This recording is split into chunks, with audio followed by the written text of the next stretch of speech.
Lundi, Amélie Deville effectuera sa 18e rentrée. Enseignante dans le quartier des Trois Cités à Poitiers, son école fait partie du réseau d'éducation prioritaire. Cette année, le cours préparatoire est dédoublé. Elle n'aura donc que 11 enfants dans sa classe. Ce sont des élèves qui ont besoin de beaucoup d'attention.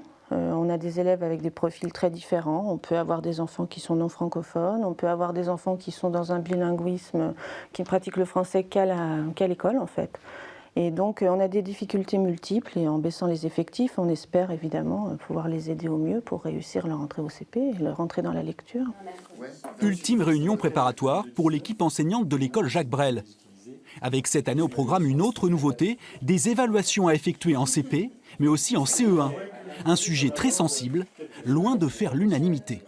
Ces évaluations nationales, une fois qu'elles sont remontées, puisque les écoles n'ont plus la main dessus, elles sont rentrées dans le logiciel, on s'inquiète toujours de l'utilisation, de la conservation des informations et est-ce qu'elles vont apporter un plus surtout aux enseignants, aux élèves pour leur permettre de réussir. Dans ce quartier de Poitiers, comme dans le reste de la ville, la semaine de 4 jours et demi a été reconduite.